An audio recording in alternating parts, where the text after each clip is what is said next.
Ito ang diretsang tanong ko. Kasi pamilyar ko ako sa mga lugar na ganito. Saan ho kayo mas ilang? Saan ho kayo mas takot? Hindi ako takot dito, boy. Sa mga hudas o sa mga siga? Kahit pa paano, kasi ito naman yung bayan ko talaga. Kaya parang kahit pa paano meron akong pakiramdam na comfortable ako dito. Hindi ka takot dito nung mga awayan, nung mga gangs? Hindi ho kayo naipit? Kamukha din ng araw kasi, way of life namin yan eh. Parang may nag-away doon, may nagpanaan doon. Kasi panap, araw yan. Tama.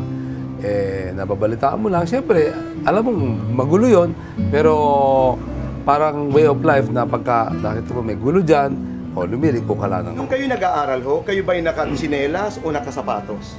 Sapatos naman. Sapatos naman. Oh, pero nung bata, sinelas lang. Nung mga medyo late na ng konti, mga elementary na, sapatos naman. Pero marami ho kayong sapatos, walang isa, palitan. dalawa, tatlo. Talaga, kailangan hintayin mong masira. Ang mga nanay, bumibili sila ng sapatos na mas malaki ang size para mas matagal ang buhay. Ayun, kasi ang pagbatiba yung binili mo, siyempre matagal ang buhay niyan. Kaya habang lumalaki ka, ma-adjust na yan. Kaya kailangan malaki ng konti.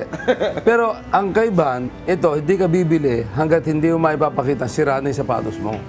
Kayo'y bata pa, marami kayong mga damit, naghihiraman ba kayo? Hindi. Ano ba? Pero ako nga, napagalitan na ako sa eskwelahan dahil matanda na raw ako, naka-short pants pa ako. Kasi naka-short, dahil matagal ako bago nag-long pants eh. Bakit po? Wala akong long pants eh. So, Wala ho kayong pambili ng long pants. wala akong pambili ng long pants, kaya lang sinita na ako na dapat naka-long pants ka na. Anong ginawa niyo ho?